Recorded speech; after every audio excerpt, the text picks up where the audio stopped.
followed it up with a loss in the game afterwards. Do you see that as a concern in terms of mental? Well, I think you got to look at, are we on the road, are we not on the road? I mean, ultimately depends on those situations, right? If we're playing two road games, then it's obviously more difficult.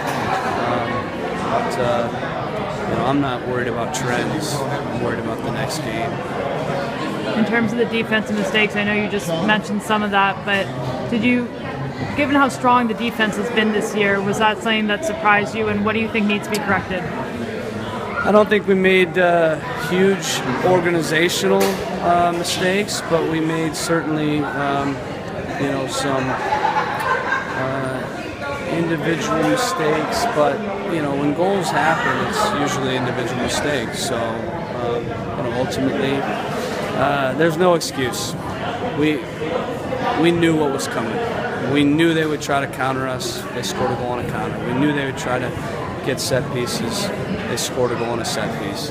We knew they were going to try to get crosses in. This is what they do and how they play. And so ultimately we have to give credit to Houston because they executed.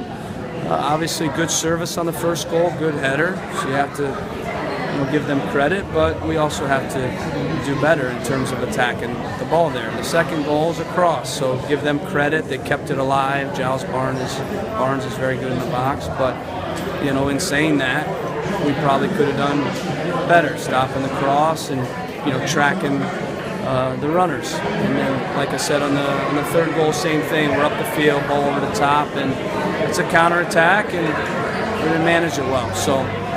Goals happen, and when goals happen, it's usually multiple mistakes. So, it's our job to look at it, correct it, and not let it happen again. But I can tell you this, there are going to be other mistakes. You give up goals over the course of a season, and today the result didn't fall for us. We're not happy about it. We'll be honest with it, like we always are, which is why we usually respond, because we will correct the things we need to correct. And we have a team that takes responsibility, and these guys are accountable, just like I am. And ultimately, it's a we, not a them or us, or we're in this together, and we win and lose as a team. And today we lose as a team. With Audie being able to score his first goal after 6 games in a row without scoring, was that, in terms of confidence, do you think that is important? Yeah, that's big for him. Strikers are streaky.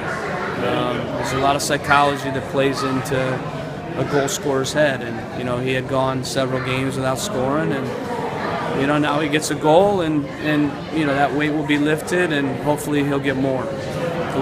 Great assist as well from Valeri. So it seems gloom and doom right now because obviously we lost the game and we lost 3-1, but ultimately it's one game, and it's my job to make sure that we correct the little mistakes, but to keep these guys on track and on board, and get them ready for the next game, which is what we'll do. Coach, it's a 3-1 defeat, but what's the positive you take out of this game? It's hard to think about positives. Obviously we had a lot of the play. I think the score line is somewhat cruel, but ultimately we made critical mistakes, so if you want to win a game at this level, you have to limit the critical mistakes. And like I said, you have to credit Houston because they capitalized and they executed. And like I said, there was no surprises. So for me, the positive is Audie gets a goal, Valeri gets another assist. I don't think the team's broken in terms of chemistry and spirit and organization.